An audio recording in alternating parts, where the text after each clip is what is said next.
आता एक मोठी आणि तितकीच धक्कादायक बातमी कल्याणमधनं समोर येते। कल्याणमध्ये अमराठी सरकारी अधिकाऱ्यानं अभिजित देशमुख या मराठी माणसाला मारहाण केल्याची घटना घडली आहे। कल्याणच्या खडकपाड्यातील योगीधाम परिसरामध्ये अजमेरा हाइट्स सोसायटीमध्ये हा संपूर्ण प्रकार घडला।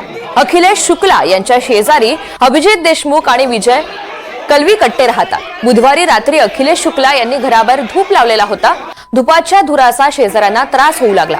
याबाबत शेजारी विजय कलवीकट्टे यांना शुक्ला यांना टोकलं। दरम्यान अभिजित देशमुख यांनीही अखिलेश यांना घराबाहेर धूप लावण्यास मनाई केली।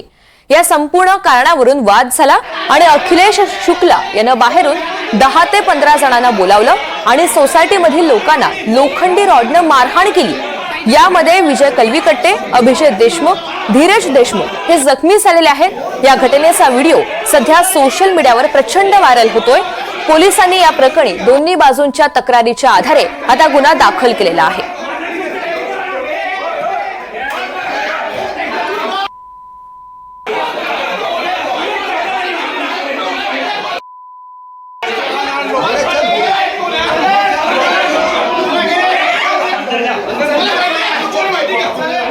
योगीधाम रेसिडेन्शियल सोसायटी आहे। त्या सोसायटीमध्ये एक ठिकाणी अखिलेश शुक्ला आणि त्यांच्या शेजारी देशमुख राहतात। उदबत्तीचं जे धूप आहे, धूप लावण्यावरून धूर एकमेकाच्या घरात जाते म्हणून दोघं एकमेकाला शिवीगाळ केले, मारहाण केलेली आहे।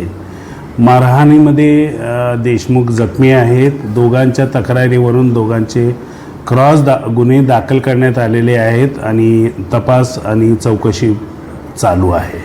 रात्री मी घरी गेल्यावर फ्रेश होऊन बसलो होतो, तर त्या माणसाने घरातून त्या लोकांना त्याची रूम दाखवली आणि रूम दाखवल्यावर ती पोरं बाहेर आली आणि सायकल उचलून त्याच्या दरवाजात आपटली। मग मी बाहेर आलो काय झालं म्हणून बघायला, तर त्यांनी जेव्हा तो समोरचा माणूस बाहेर आला तर त्यांनी डायरेक्ट मारायला घेतला। हे 7-8 जण आली, त्याला डायरेक्ट रॉड मारायला लागली। मग त्याच्यामध्ये मी आडवायला गेलो तर त्यांनी मला पण मारहाण केली आणि बाजूला ढकलून दिलं। तर त्याच्यामध्ये त्यांनी आमचे जे लेडीज लोक आहेत त्यांना मारहाण केली, सगळ्यांना मारहाण केली आणि त्याच्यामध्ये शिव्या पण दिल्या। मराठी माणसं भिकारी आहेत असं मारा त्यांना, अजून मारा मराठी माणसांना, अशा त्यांनी शिव्या पण दिल्या। त्या लोकांनी एवढ्या घाणघाण शिव्या दिल्या या लोकांनी मारता आणि त्याच्यामध्ये त्याला एवढं मारलं आहे की त्याला नाही जवळजवळ 10 का 12 टाके पडलेत। काल योगीधाम परिसरामध्ये एक किरकोळ वादावरून भांडणं झाली।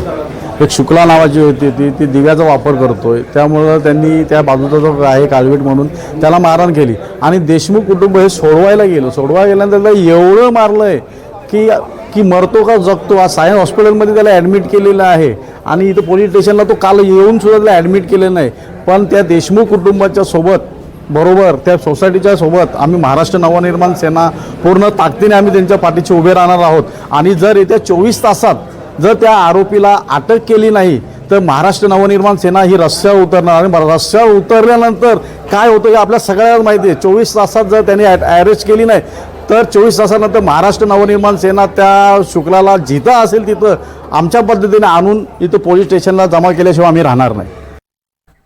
दरम्यान याच कल्याण हाय प्रोफाईल सोसायटीमधील राडा प्रकरणामध्ये एक महत्त्वाची अपडेट समोर येते। आरोपी अखिलेश शुक्ला अद्याप मोकाटच आहे। शुक्लाला अटक करा अन्यथा उग्र आंदोलन करणार असा इशारा आता सोसायटीमधील नागरिकांनी थेट पोलिसांना दिलेला आहे। आरोपी अखिलेश शुक्ला हा अद्याप मोकाटच आहे आणि त्याच्यावर तात्काळ कारवाई करून त्याला अटक करा अशी मागणी करण्यात आली आहे।